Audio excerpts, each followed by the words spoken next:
سیدہ لیلہ بنت ابی حیثمہ رضی اللہ تعالی عنہا 2 ہجرتوں کی سعادت حاصل کرنے والی.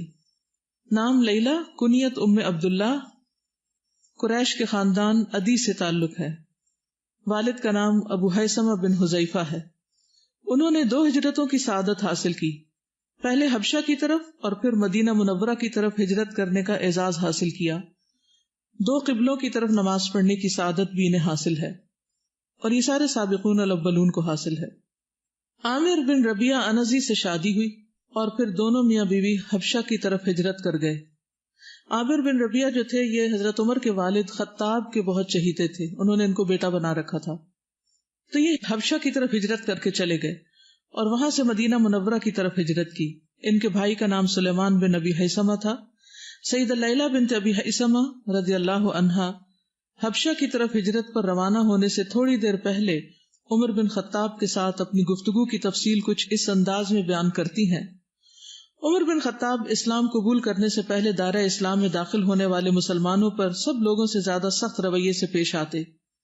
جب ہم سرزمین حبشہ کی طرف روانگی کے لیے تیار ہوئے تو میرے پاس عمر بن خطاب آئے. یہ انہی کے خاندان سے تعلق رکھتی تھی، بنو عدی سے. میں اونٹ پر سوار ہو چکی تھی. اس نے کہا، اے ام عبداللہ کہاں جا رہی ہو؟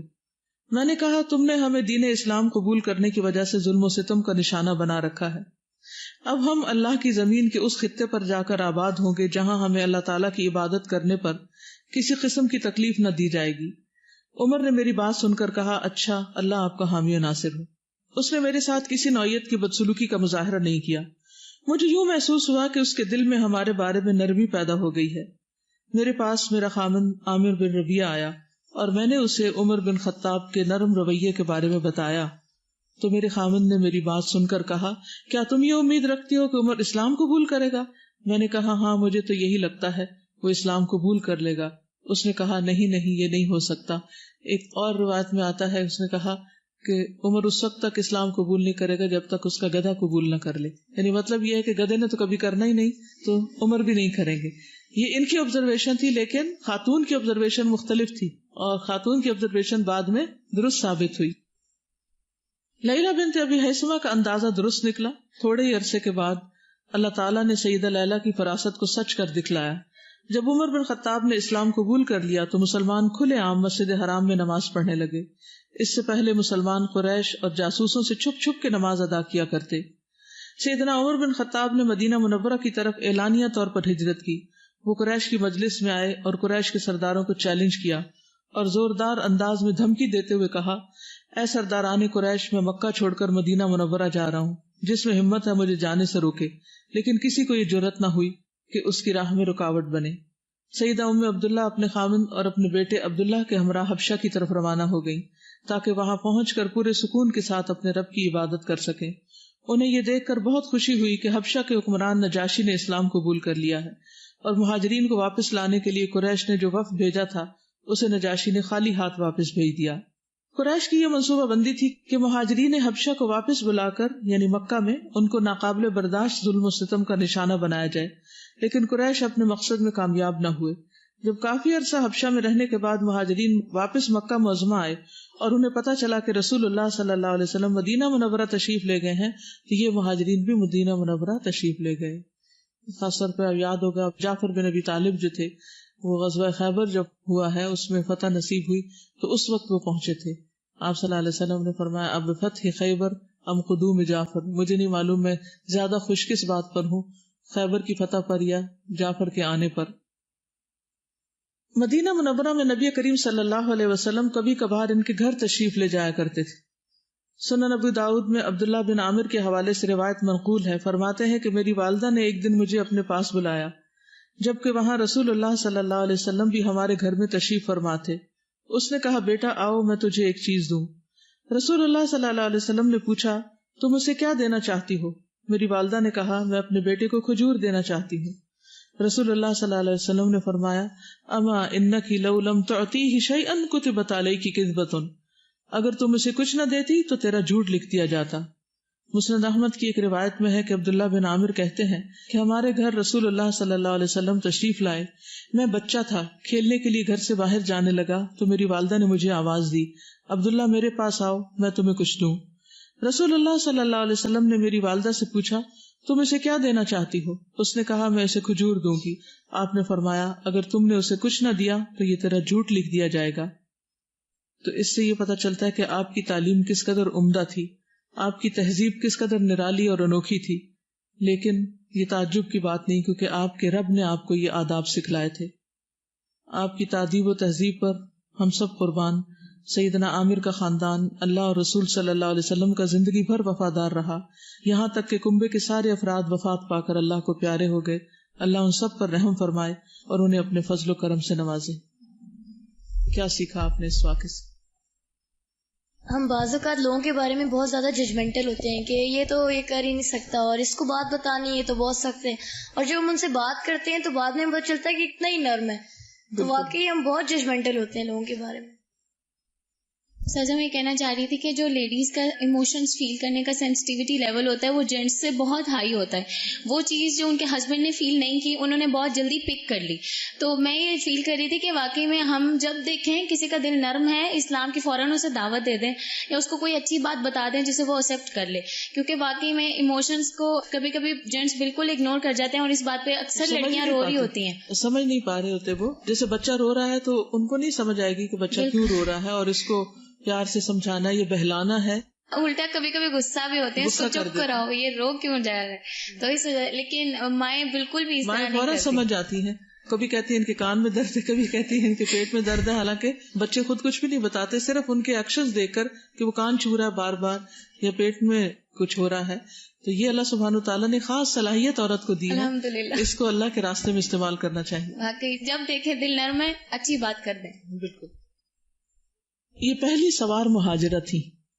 عبداللہ بن عامر بن ربیعہ کہتے ہیں کہ کوئی اونٹ سوار عورت لیلہ بن ابی حیثمہ سے پہلے مدینہ نہیں آئی، انہوں نے میرے ساتھ ہجرت کی تھی، یعنی اپنے بیٹے کے ساتھ۔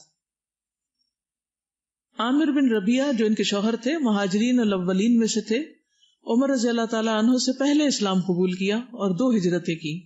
رسول اللہ صلی اللہ علیہ وسلم کے ساتھ بدر سمیت تمام غزوات میں شریک ہوئے۔ محمد بن اسحاق کہتے ہیں کہ سب سے پہلے مدینہ میں مہاجر بن کر ابو سلمہ داخل ہوئے، پھر عامر بن ربیعہ، یعنی ہجرت میں بھی پہل کی انہوں نے۔ واقدی کہتے ہیں کہ عامر بن ربیعہ بہت پہلے مسلمان ہو گئے تھے، جبکہ ابھی رسول اللہ صلی اللہ علیہ وسلم دار ارقم میں داخل بھی نہ ہوئے تھے، یعنی بہت اولین مسلمانوں میں سے تھے، اور وہاں ابھی تبلیغ بھی شروع نہیں کی گئی تھی، یعنی اتنے پہلے سے مسلمان ہو گئے تھے۔ پھر باجماعت نمازوں کا اہتمام کرتے۔ عبداللہ بن عمر رضی اللہ تعالیٰ عنہما نے خبر دی کہ ابو حذیفہ رضی اللہ عنہ کے آزاد کردہ غلام سالم مہاجرین اولین کی اور نبی صلی اللہ علیہ وسلم کے دوسرے صحابہ کی مسجد قباء میں امامت کیا کرتے تھے۔ ان اصحاب میں ابو بکر، عمر، ابو سلمہ، زید اور عامر بن ربیعہ رضی اللہ عنہم بھی ہوتے تھے۔ نبی صلی اللہ علیہ وسلم کی زندگی پر بھی غور و فکر کیا کرتے تھے۔ حدیث میں آتا ہے کہ عامر بن ربیعہ سے مروی ہے، انہوں نے کہا میں نے رسول اللہ صلی اللہ علیہ وسلم کو روزے کی حالت میں بے شمار دفعہ وضو میں مسواک کرتے دیکھا ہے۔ اب ان کا یہ ایکشن جو ہے آبزرو کرنا اور پھر روایت کرنا ہمارے لیے ایک حجت بن گیا کہ ہم روزے کی حالت میں مسواک کر سکتے ہیں۔ بیٹے کو احادیث کا علم دینا۔ عبداللہ بن عامر بن ربیعہ سے روایت ہے کہ عامر بن ربیعہ نے انہیں خبر دی، یعنی بیٹا باپ سے روایت کر رہا ہے، انہوں نے کہا کہ میں نے رسول اللہ صلی اللہ علیہ وسلم کو اونٹنی پر نفل نماز پڑھتے دیکھا ہے، آپ سر کے اشاروں سے نماز پڑھ رہے تھے، اس کا خیال کیے بغیر کہ اونٹنی کا منہ کس طرف جاتا ہے، لیکن فرض نمازوں میں آپ ایسا نہیں کیا کرتے تھے، وہ اتر کے پڑھتے تھے۔ نفل نماز میں آپ بس میں بیٹھے، کار میں بیٹھے، جدھر جا رہی ہے آپ ساتھ ساتھ پڑھ سکتے ہیں، کوئی فرق نہیں پڑتا، اشاروں سے پڑھے چلے جا سکتے ہیں۔ آپ اونٹنی کو چلا بھی رہے تھے ایک طرح سے اور نماز بھی پڑھ رہے تھے، گاڑی چلاتے ہوئے بھی آپ نفل پڑھ سکتے ہیں، لیکن فرض نماز نہیں۔ عبداللہ بن عامر بن ربیعہ اپنے والد سے روایت کرتے ہیں، یہ حدیث بھی والد سے روایت کرتا ہے۔ ایک سیاہ فام خاتون کی وفات ہو گئی، نبی صلی اللہ علیہ وسلم کو اس کی اطلاع نہ دی گئی، بعد میں آپ کو اس کی وفات کا علم ہوا تو فرمایا تم نے مجھے اس کی وفات کی اطلاع کیوں نہ دی؟ پھر آپ صلی اللہ علیہ وسلم نے صحابہ سے فرمایا اس کی نماز جنازہ کے لیے صفیں بناؤ، تب آپ نے اس کا جنازہ پڑھا۔ یہ حدیث مشہور ہے، وہ جو مسجد نبوی میں صفائی کرتی تھی خاتون، تو آپ نے اس کو اتنا اعزاز بخشا تھا۔ ان سے متعلق نظر لگنے کا ایک واقعہ بھی ہے۔ سہل بن حنیف سے مروی ہے کہ ایک مرتبہ رسول اللہ صلی اللہ علیہ وسلم اپنے صحابہ کو ساتھ لے کر مکہ مکرمہ کی طرف روانہ ہوئے. جب جحفہ میں شعب خراز میں پہنچے تو سہل بن حنیف غسل کے ارادے سے نکلے. وہ گورے رنگ کے حسین و جمیل جسم کے مالک تھے. دوران غسل عامر بن ربیعہ کی نظر ان کے جسم پر پڑی اور وہ کہنے لگے میں نے آج تک ایسی حسین چھپی ہوئی جلد نہیں دیکھی. یہ کہنے کی دیر تھی کہ سہل گر پڑے. ایک آدمی رسول اللہ صلی اللہ علیہ وسلم کی طرف بھیجا گیا اور ان سے کہا گیا کہ سہل کا کچھ کیجیے, اللہ کی قسم وہ نہ تو سر اٹھا رہا ہے نہ اسے ہوش آ رہا ہے. نظر لگ گئی تھی. نبی صلی اللہ علیہ وسلم نے فرمایا تم کس پر اس کا الزام لگاتے, کس کی لگی ہوگی؟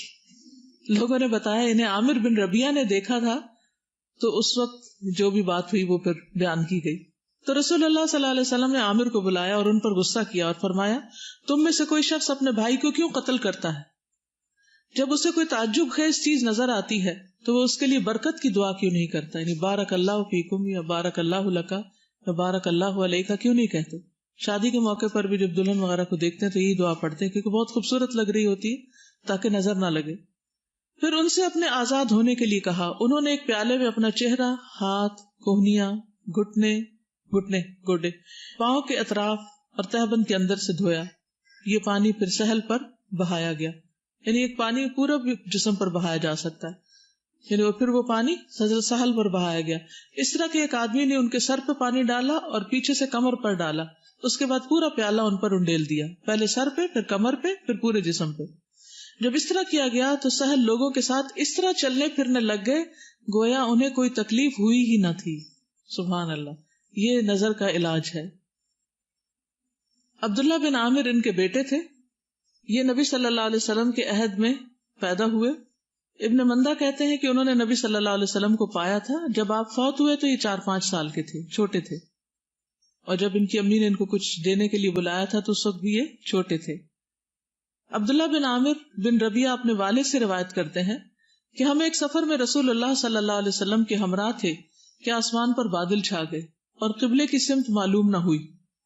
ہم اندازے سے نماز پڑھنے لگے اور زمین پر نشان لگا لیے. جب سورج طلوع ہوا تو معلوم ہوا کہ ہم نے قبلے کے سوا کسی اور طرف نماز پڑھی. ہم نے نبی صلی اللہ علیہ وسلم سے یہ واقعہ بیان کیا تو اللہ تعالیٰ نے یہ آیت نازل کر دی فَأَيْنَمَا تُوَلُّوا فَثَمَّ وَجْهُ اللَّهِ. یعنی اگر کبھی ایسا ہو جائے کہ آپ سفر میں ہوں اور بادل ہوں اور قبلہ کا پتہ نہ چلے اور بعد میں سورج نکلے تو پتہ چلے تو پہلی نماز ہو گئی, کیونکہ تم جدھر بھی رخ کرو ادھر اللہ ہی کا چہرہ ہے. نماز دہرانے کی ضرورت نہیں ہے. عبداللہ بن ربیعہ بن عامر نے خبر دی کہ میں نے عائشہ رضی اللہ تعالی عنہا سے سنا آپ بیان کرتی تھی کہ نبی صلی اللہ علیہ وسلم نے ایک رات بیداری میں گزاری. مدینہ پہنچنے کے بعد آپ نے فرمایا کاش میرے اصحاب میں سے کوئی ایسا ہو جو رات بھر ہمارا پہرا دے. اب یہی باتیں ہو رہی تھی کہ ہم نے ہتھیار کی جھنکار سنی. آپ نے دریافت فرمایا یہ کون صاحب ہے, یعنی آنے والے کون ہے؟ میں نے کہا سعد بن ابی وقاص, آپ کا پہرا دینے کے لیے حاضر ہوا ہوں. پھر نبی صلی اللہ علیہ وسلم سو گئے. پھر بعد میں اللہ سبحانہ وتعالیٰ نے آپ کی حفاظت کا ذمہ لیا اور سارے پہرہ دار ہٹا دیے گئے تھے. پھر اسی طرح ایک اور روایت آتی ہے حارثہ بن نعمان سے, اور اس کو بھی روایت کرتے ہیں یہ صغیر صحابہ یعنی عبداللہ بن عامر, کہ ایک مرتبہ میں رسول اللہ صلی اللہ علیہ وسلم کے پاس سے گزرا. نبی صلی اللہ علیہ وسلم کے ساتھ جبریل بھی تھے جو مسجد کے بالمقابل المقاعد نامی جگہ پر بیٹھے ہوئے تھے. میں نے انہیں سلام کیا اور آگے بڑھ گیا. جب میں واپس آیا تو نبی صلی اللہ علیہ وسلم واپس جا رہے تھے. انہوں نے پوچھا کیا تم نے اس آدمی کو دیکھا تھا جو میرے ساتھ تھا؟ میں نے عرض کیا جی ہاں. آپ نے فرمایا وہ جبریل تھے اور انہوں نے تمہارے سلام کا جواب دیا تھا.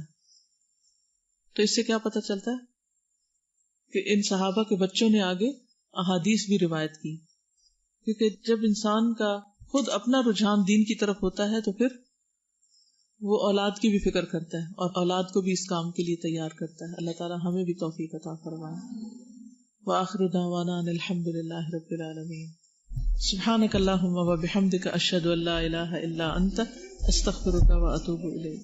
السلام علیکم ورحمۃ اللہ وبرکاتہ. الا انت استغفرک واتوب الیک. السلام علیکم ورحمۃ اللہ وبرکاتہ.